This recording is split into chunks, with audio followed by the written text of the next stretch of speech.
अचानक जया की नींद टूटी और वो हड़बड़ा कर उठी। घड़ी का अलार्म शायद बज बज कर थक चुका था। आज तो वो सोती ही रह गई। 6:30 बज रहे थे। सुबह का आधा समय तो यूं ही हाथ से निकल गया था।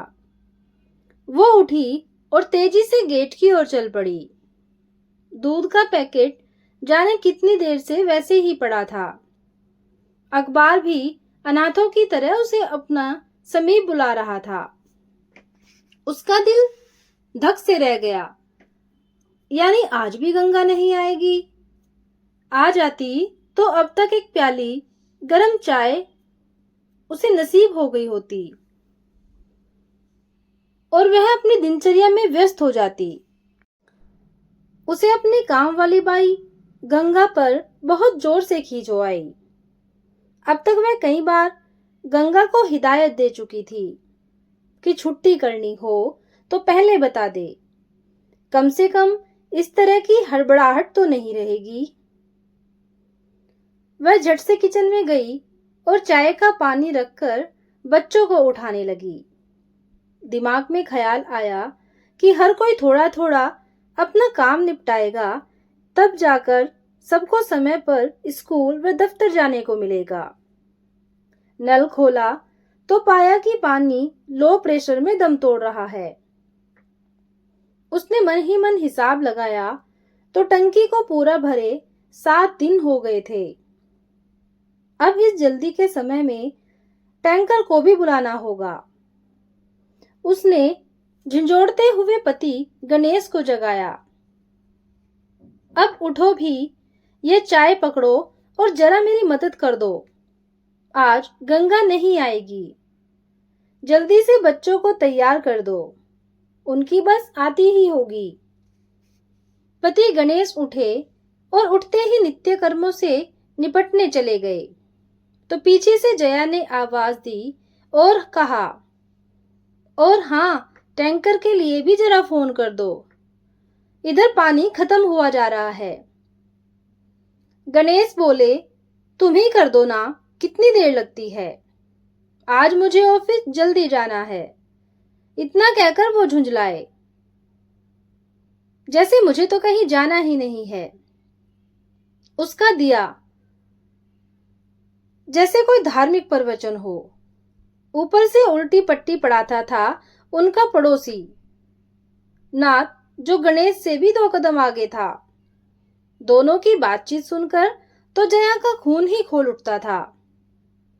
अरे यार, जैसे दफ्तर में बॉस की डांट नहीं सुनते हैं हो, वैसे ही बीवी को भी सुन लिया करो। यह भी तो यार एक व्यवसायिक संकट ही है। और दोनों के ठहाके से पूरा गलियारा गूंज उठा। जया के तन बदन में अब आग लग गई थी। क्या बीवी बच्चों के साथ रहना भी महज कामकाज लगता था इन मर्दों को? तब औरतों को तो न जाने दिन में कितनी बार ऐसा ही प्रतीत होना चाहिए। घर संभालो, बच्चों को देखो, पति की फरमाइशों को पूरा करो, कुड़ो दिन रात। ऑक्यूपेशन तो महिलाओं के लिए है। बेचारी शिकायत भी नहीं करती। जैसे तैसे 4 दिन इसी तरह गुजर गए। गंगा अब तक नहीं लौटी थी। वो पूछताछ करने ही वाली थी कि रानी ने कॉल बेल बजाते हुए घर में प्रवेश किया। बीबी जी, गंगा ने आपको खबर करने के लिए मुझे कहा था, रानी बोली। वह कुछ दिन और अभी नहीं आएगी क्योंकि उसकी तबीयत बहुत खराब है। रानी से गंगा का हाल सुना तो जया उद्वेलित हो उठी। यह कैसी जिंदगी थी बेचारी गंगा की। शराबी पति घर की जिम्मेदारियां संभालना तो दूर, निरंतर खटती गंगा को जानवरों की तरह पीटता रहता और मार खा खाकर वह अधमरी सी हो गई थी। छोड़ क्यों नहीं देती गंगा उसे? यह भी कोई जिंदगी है? जया बोली। माथे पर ढेर सारी सलवटें लेकर। हाथ का काम छोड़कर रानी ने एक बार की जया को देखा और कहने लगी, छोड़कर जाएगी कहाँ वह बेचारी। बीवी जी, कम से कम कहने के लिए तो एक पति है ना उसके पास, उसे भी अलग कर दे तो कौन रखेगा, रखवाली उसकी। आप नहीं जानती मेम साहब, हम लोग टीन की चादरों से बनी छतों के नीचे झुग्गियों में रहते हैं। हमारे पति हैं तो हम बुरी नजर से बचे हुए हैं। गले में मंगलसूत्र पड़ा हो तो पराये मर्द ज्यादा ताक झाक नहीं करते। अजीब विडंबना थी। क्या सचमुच गरीब औरतों के पति सिर्फ एक सुरक्षा कवच भर हैं? विवाह के क्या अब यही मायने रह गए हैं? शायद हाँ। अब तो औरतें भी इस बंधन को महज एक व्यवसाय जैसा ही महसूस करने लगी हैं। गंगा की हालत ने जया को विचलित कर दिया था। कितनी समझदार व सीधी है गंगा। उसे चुपचाप काम करते हुए, कुशलता पूर्वक कार्यों को अंजाम देते हुए जया ने पाया था। यही वजह थी कि उसकी लगातार छुट्टियों के बाद भी उसे छोड़ने का ख्याल वह नहीं कर पाई थी। रानी लगातार बोले जा रही थी। उसकी बातों से साफ झलक रहा था कि गंगा की यह गाथा उसके पास पड़ोस वालों के लिए चिर परिचित थी। इसलिए तो उन्हें बिल्कुल अचरज नहीं हो रहा था। गंगा की हालत पर लगा कि अब तक जिम्मेदारियों के निर्वाह में शायद वही सबसे अधिक योगदान दिए जा रही थी। गणेश तो मासिक आय लाकर बस उसके हाथ में धर देता और निजात पा जाता।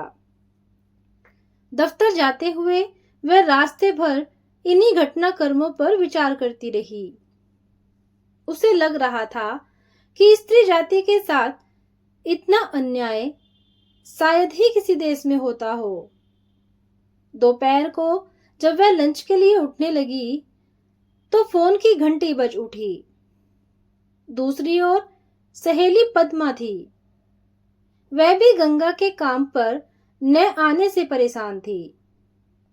जैसे तैसे जया ने उसे गंगा की समस्या बयान की तो पद्मा तैश में आ गई। उस राक्षस को तो जिंदा गाड़ देना चाहिए। मैं तो कहती हूं कि हम उसे पुलिस में पकड़वा देते हैं। बेचारी गंगा को कुछ दिनों के लिए तो राहत मिलेगी। उससे भी अच्छा होगा यदि हम उसे तलाक दिलवाकर छुड़वा लें। गंगा के लिए हम सब कुछ सोच लेंगे। एक टेलरिंग यूनिट खोल देंगे। पद्मा फोन पर लगातार बोले जा रही थी।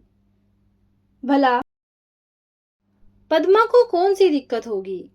वह कहते हैं ना कि जब आदमी का खुद का पेट भरा हो तो वह दूसरे की भूख के बारे में भी सोच सकता। तभी तो वह इतने चाव से गंगा को अलग करवाने की योजना बना रही थी।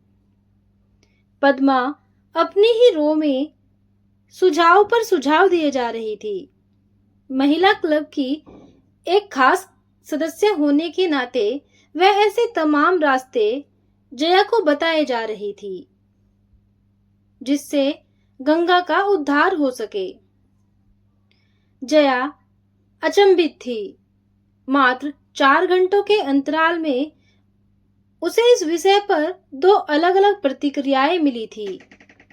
कहा पद्मा तलाक की बात कर रही थी और उधर सुबह ही रानी के मुंह से उसने सुना था कि गंगा अपने सुरक्षा कवच की तिलांजलि देने को कतई तैयार नहीं होगी। स्वयं गंगा का इस बारे में क्या कहना होगा, इसके बारे में वह कोई फैसला नहीं कर पाई। जब जया ने अपना शक जाहिर किया तो पद्मा विफर उठी। क्या तुम ऐसे दमघोटू बंधन में रह पाओगी? छोड़ नहीं दोगी तुम अपने पति को? जया बस सोचती रह गई। हाँ, इतना जरूर तय था कि पद्मा को एक ताजा तरीन स्टोरी अवश्य मिल गई थी। महिला क्लब के सभी सदस्यों को पद्मा का सुझाव कुछ ज्यादा ही भा गया, सिवाय एक दो को छोड़कर, जिन्हें इस योजना में खामियां नजर आ रही थी। जया ने ज्यादातर के चेहरों पर एक अजब उत्सुकता देखी। आखिर कोई भी क्यों ऐसा मौका गंवाएगा जिसमें जनता की वाहवाही लूटने पर भरपूर मसाला हो। प्रस्ताव 100% मतों से पारित हो गया। तय हुआ कि महिला क्लब की ओर से पद्मा व जया गंगा के घर जाएंगी, वे उसे समझा बुझाकर राजी करेंगी। गंगा अब तक काम पर नहीं लौटी थी। रानी आ तो रही थी, पर उसका आना महज भरपाई भरता। जया को घर का सारा काम खुद ही करना पड़ रहा था। आज तो उसकी तबीयत ही नहीं कर रही थी कि वह घर का काम करे, और उसने निश्चय किया कि दफ्तर से छुट्टी लेगी और थोड़ा आराम करेगी। वह पूर्व निर्धारित योजना के अनुसार पद्मा को साथ लेकर गंगा के घर जाएगी, उसका हालचाल पूछने। यह बात उसने अपने पति को नहीं बताई, इस डर से कि कहीं गणेश उसे 2-3 बाहर के काम भी न बता दे। रानी से बातों ही बातों में उसने गंगा के घर का पता पूछ लिया। जब से महिला मंडली की बैठक हुई थी, रानी तो मानो सभी मैडमों से नाराज थी। अरे, आप पढ़ी लिखी औरतों का तो दिमाग चल गया है। क्या एक औरत अपने बसे बसाए घर व पति को छोड़ सकती है? और वैसे भी क्या आप लोग उसके आदमी को कोई सजा दे रहे हो? अरे, वह तो मजे से दूसरे ले आएगा और गंगा रह जाएगी बेघर और बेसहारा। 40 साल की रानी को हाई सोसाइटी की इन औरतों पर निहायत ही क्रोध आ रहा था। तो दोस्तों, ये थी एक छोटी सी कहानी। आपको कैसी लगी कमेंट करके जरूर बताना। कहानी को पूरा सुनने के लिए धन्यवाद।